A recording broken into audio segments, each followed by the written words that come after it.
Assalamualaikum warahmatullahi wabarakatuh, buat pemirsa setia di channel Edwin Pratama. Pada kesempatan kali ini kita akan membahas mengenai P3K Guru 2022. Semoga bermanfaat.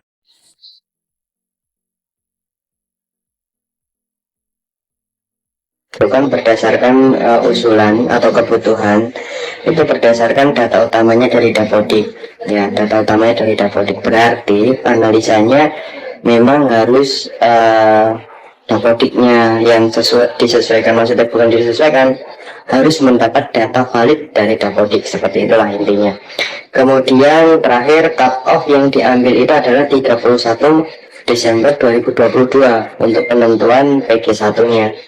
Karena tes kelulusannya itu kan, tes seleksi guru kemarin kan 2021 ya, itu cut off-nya Desember 2021. Kemudian untuk yang seleksi sekarang ini cut off-nya 1 Oktober 2022 prosesnya ya.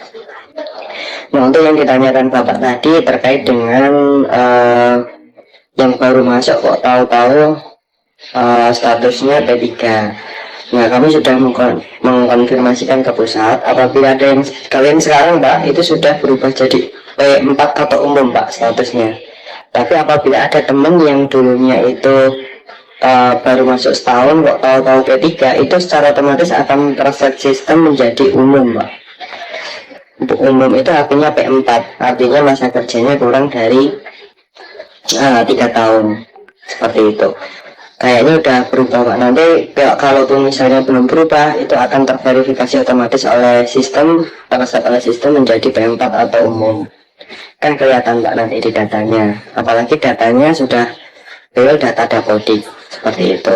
Kemudian untuk pertanyaan panjenengan untuk yang kasus P3 kehilangan formasi, sudah kami jelaskan ya dari awal bahwa formasi kita tidak usah berpaku kepada formasi, akan tetapi kita berpakunya kepada kebutuhan Pak. Karena apa? Karena formasi itu sekarang sifatnya formasi berjalan Pak.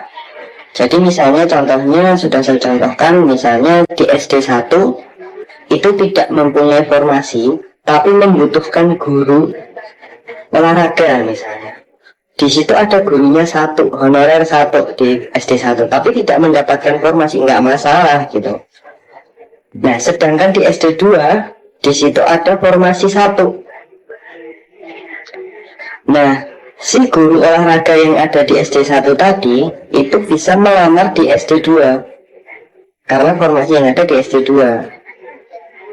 Nah, nanti setelah lulus itu formasinya akan dibawa oleh si SD1 ke SD1 gitu. Jadi yang pindah bukan orangnya tapi formasinya, makanya disebut formasi berjalan. Syarat formasi berjalan itu harus mempunyai formasi yang sama, artinya SD1 sama SD2 honorernya itu harus mempunyai jabatan yang sama sebagai guru olahraga. Terus kemudian ijazahnya harus sama, kesesuaiannya juga harus sama. Banyak Pak P3 itu yang tidak bisa mendaftar. Setelah kami analisa, kita kan ada helpdesk-nya Pak, helpdesk-nya BKPBD itu Pak, yang nanti akan sudah saya share di grup kepegawaian. Nanti insya Allah tak share ke Bapak. Itu bertanya, Pak saya kok P3 kok nggak bisa daftar gini, padahal saya sudah 3 tahun. Setelah saya cek Dapodiknya, itu ternyata tidak sesuai antara ijazah dengan apa yang diajarkan. Misalnya dia sebagai guru matematika mengajarnya sebagai guru kelas, dia ijazahnya misalnya bahasa Jawa, ternyata mengajarnya bahasa Indonesia. Nah, itu menyebabkan dia tidak bisa mendaftar Pak. Selain itu, masalah guru itu kompleks Pak. Selain itu, kebutuhan itu sangat berpengaruh. Jadi misalnya kayak gini, di SD1 itu ada honorer guru olahraga satu, tapi di situ tidak membutuhkan guru olahraga lagi, hanya ada honorernya satu di situ. Nah, maka dipastikan honorer itu tidak bisa mendaftar. Karena apa? Karena di SD-nya tidak membutuhkan lagi. Dan apabila dipaksa mendaftar, dia juara satu misalnya, maka akan dapat formasi satu. Artinya apa? Kalau mendapat formasi satu, dia akan kelebihan guru. Makanya syarat P3 yang pertama yang bisa mendaftar, 1, itu harus 3 tahun pasti.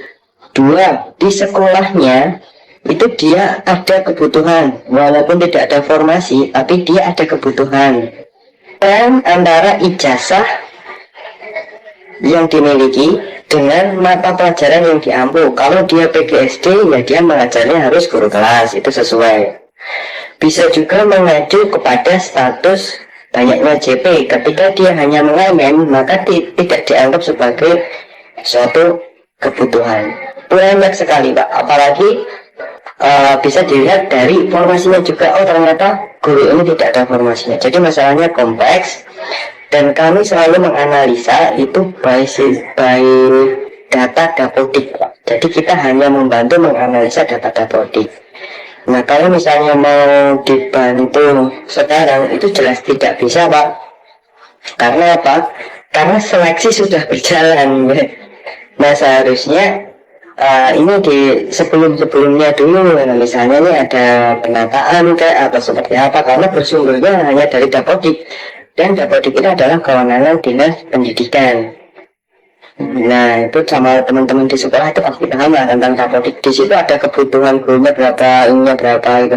Jadi kalau misalnya kok sekolah saya kok gurunya kok kelebihan, di sekolah saya kok gurunya tahu-tahu kekurangan, kok banyak yang turbo. Nah itu silahkan dicek di Dapodiknya, sesuai enggak antara jumlah kebutuhan dia, punya dia itu, pokoknya dicek aja Dapodiknya Pak. Kalau dari kami seperti itu. Nah kalau mau selamanya nggak seperti ini, ya berarti monggo sama-sama di lintas guru, lintas Dapodiknya ya, mari dibenahi, dicek, benar-benar dicek apakah Dapodik itu sudah sesuai atau belum. Kalau misalnya belum, ya mari disamakan bersama-sama yang sesuai itu seperti apa, datanya itu mari diupdate bersama-sama, seperti itu Pak. Jadi kalau untuk udah saat ini mau diotak-atik sudah tidak bisa, karena kementerian sudah mengambil. Itu yang kami tahu Pak sebagai admin informasinya terkait dengan data itu. Nah kenapa kami membuka form tanya jawab Pak?